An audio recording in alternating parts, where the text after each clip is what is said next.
The real question, though, right? This is where I need you, as always. This is my yearly Karen, like, stop me from jumping moment. Yes. Um, they drafted what should two top wide receivers prospects that neither appear to be able to catch or stay on the Yeah. field. Stay Why on can't we? side or Why any of can't those we things. draft skill position players? Why? Yeah, I don't have that answer, but I don't I'm not ready to give up on either one yet. Um, I Oh, think oh no, no. well, put it this way. I think Polk they've been playing out of in the wrong position, and I think he's more suited to play in the slot. Yeah. But for whether it's Van Pelt or the wide receivers coach, Tyler, I can't think of his last name right now. Uh, having him again, when you're a rookie, you want to be in the spot you're usually in, and he hasn't been there, and it's messed with him. Okay. I think Baker has a ton of talent, and they haven't been able to harness it. They haven't, and part of it's on him because I don't think he knows the playbook, or he tends to be in the wrong spot. Neither of these kids seems to understand spacing in routes. They always seem to be in a place where they shouldn't be. Mm, That part goes back to coaching. okay, right. So perhaps if they tweak the coaching staff in that area, uh, that might help those kids, or they're just going to turn out like Tyquan Thornton. Aaron Dobson.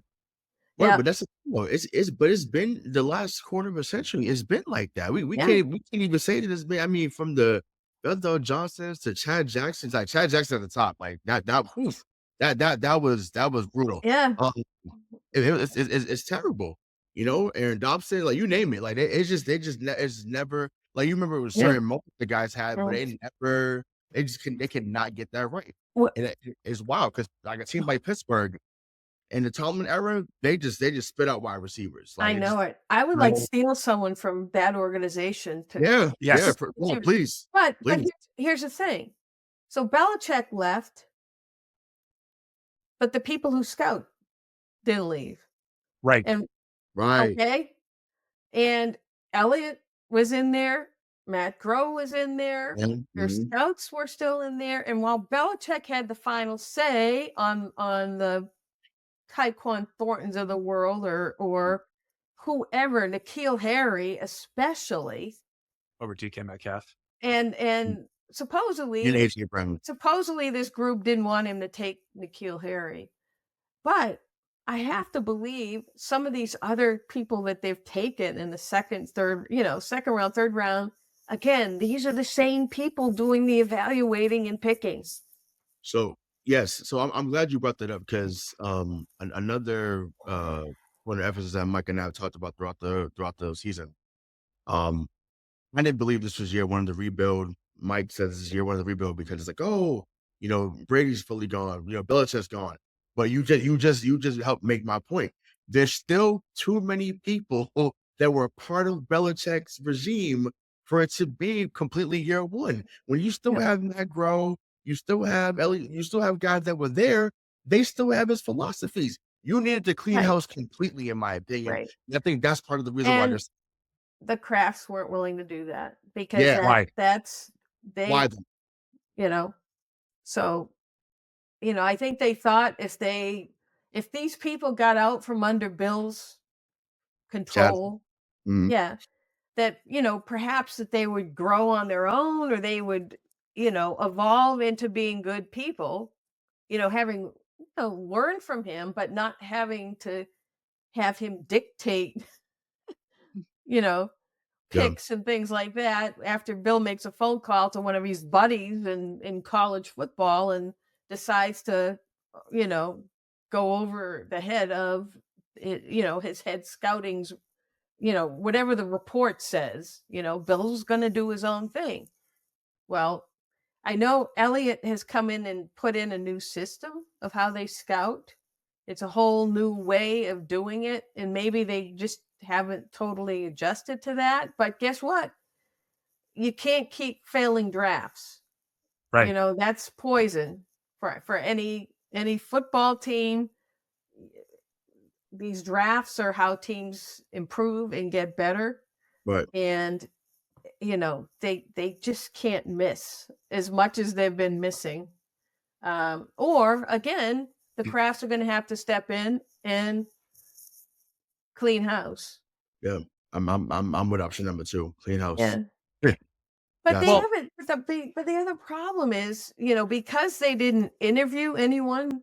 Well, I guess they interviewed for Elliot's post Yeah. before he got it. But interviews are important because you gain wisdom talking to people, or right. perhaps see that your methods are outdated or your methods can improve, or you could also find out how you're perceived in the scouting or this community, whatever it is. Interviews are knowledge, whether you're going to hire the person or not. It's Yep. information, and to have them just kind of dismiss that, I think, is coming back to haunt them a little bit. It it feels like they insulated themselves, right, from the rest of the NFL because of the 20 years they had with Bill. They thought that they could just keep pumping up people that worked under him. But how much of it do you think goes back to your original or one of your points that you made a little bit earlier on was with Gerard not having a ton of coaching experience or actually any coaching experience outside of Belichick, not a big network. How hard of a task would it be to completely rebuild your scouting organization under a guy that doesn't have that many contacts, doesn't know what he's looking for? Yeah. Well, there's the rub right Right, there, you know? But again, they haven't done their homework to know, you know, who's respected in the scouting community, who's a possibility. I mean, I don't even know if they know possibilities for any of these roles, right, Right. right? But basically they had to rely on Elliot, who's been around. I mean, he was with Green Bay, he was with Detroit, I think with Cleveland. He's been around. At least he has a little bit of experience and he does know people. And I think basically the Crafts had to rely on Elliot to kind of, make, the scouting staff. And again, he's changed their whole grading system. And also Elliot to provide coaches for right. the offensive side of the ball. And that's what they relied on, basically. Something that Ray brought up earlier in the season, and I wanted to bring it up now because I think it really ties into this conversation is what how important do you think would be for Gerard to become best friends with a guy like Robert Saleh to then Mhm. use Robert Saleh's contacts with everyone from San Francisco to get Yeah. their offensive contacts. Like he needs this is now where he like there are so many people out there. It doesn't matter. I don't want Robert Saleh as a head coach. If you want to bring him in as someone to talk about the defense with, but just more so, it feels like Mayo needs mentors. And there's a lot of opportunities in the league right now with head coaches either that will be fired or have been fired that have deep wells. So Mm. how does he go about doing that? What's the first step? Well, I mean, and he started to do it like at the combine, where all these people are gathered, right? Or at these type of things, or at the league meetings where all of these coaches, all of these staffs are there, or mostly at the combine. That's where you get to know people, Mhm. mostly.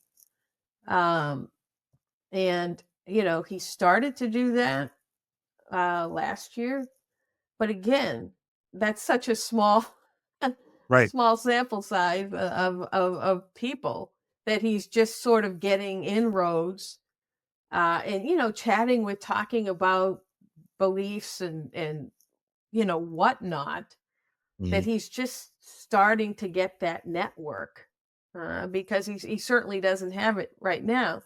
The other thing is, um, you have to look at, you know why would Robert Saleh come here, right? or why would somebody who was just fired and is looking to kind of rebuild himself or get himself back in that, why would they come to a team that's rebuilding? Again, I Well, mean, that's one. That's if you can write the ship here, you can write it anywhere. I mean, to right. me, that's the selling point. Like that's how I see it personally. I mean, I'm not usually to have glass full when it comes to stuff like that, but in that moment, if you can rewrite, if Well, you can, it's true, but it's like, but who's going to get the credit? And again, you have to look at credit. When if I'm a defensive, and this was before now, with Mhm. Belichick here, anyone on the defensive side, like everyone always said, well, Belichick's still the mastermind. Belichick is still making the game plans. Belichick is still the guy you see on the sideline talking to the players. And that's why, some of these guys haven't got chances. But then when they did, Matt Patricia fell on his face, Mhm. right? Well, Yep. So, but not everyone, because, I think, well, Brian Flores didn't last long as a head coach in Miami, but I think people are seeing that he has value as a defensive coach, as a defensive coordinator. But again, I think a lot of people were leery because they just figured that Belichick ran the whole thing, and Mhm. yeah, but that's not the and case here, as evidenced by the 13 games this season. Like this defense is Yeah, not good. everything's fly. Yeah, they need all help they can get, and once again, you don't see too many leaps from a D line coach to yeah. to the coordinator. So I don't know. I just think there's a lot of things they just didn't do due diligence on, and because of that, they're suffering from it. So I hope that they, everything's. Well, Oh you know yeah, what? in year two. How do we know that? How do we know you're gonna be back in year You two? know what's interesting? Mayo's lone hire was Covington for his Yeah, coaching staff. Right. Everybody else came from honest to God. yeah. Everybody else, He's looked absolutely lost. even his defensive line coach was a connection of Elliot's. Yeah, So, or the guy that replaced, yeah. Mm-hmm. Covington. Although I think he probably did hire Hightower too, but um, but Mayo was not responsible for anyone except, of a, significant role, e- except Covington. But I So just think kind of like Kraft, is he going to dump Covington? well, if you No. just look at what worked here at first, right? That first Mhm. part of our dynasty, and I hate calling back to it, but it's Mhm. Belichick knew what at that point in time, what his strengths and weaknesses were. So he brought in Charlie Weiss. He brought in Romeo Crennel. Like that Yep. was Romeo's defense and Charlie's offense, and Bill was just the ringleader. They need to set up Mayo to do something similar, right? So having a Exactly. guy like Salah, who, by the way, has a very craft-friendly contract because the Jets will be paying him for the next two Right. two Yes, years. Yeah. exactly. Why Yep. not? The other part of that, in the older days anyway, when Belichick first started and had Charlie and had Romeo, he always had people underneath Yeah. them who are being mentored or being groomed to be the next guy. If Right. each one left, there was always a successor. Eric Mangini, Josh McDaniels, whoever it was, Brian Bill Dable. O'Brien. There was somebody in that way, because again, you're it's like you're having depth on your coaching staff. If someone leaves, the next guy, it's the next man up to take over Right. the role. Right. But by doing that, also, you're not changing your systems every year, and having and the players aren't having to learn a new system every year. And I know Brady talked about that.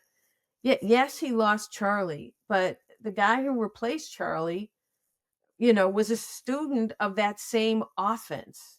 And the offense didn't change. The only changes were the tweaks that Brady and whoever Made. made to that base offense or that same offense. And over years, it just got more complicated and complicated. But Brady didn't have to learn anything new. It was the same offense. Same thing with the guys on defense. It was the same basic, system, with wrinkles added in, but you weren't, again, the learning curve, having to learn the complexities of these things wasn't as difficult, where you saw it was difficult for new guys coming in. Chad Ochocinco looking at this offense and going, huh? But some guys couldn't adapt. It was too complex, or since they weren't in it from the start, it was hard to pick up midway through, or as the playbooks got more complex. So I do want to actually have some positive talk in this conversation. We will. What, this hasn't been positive?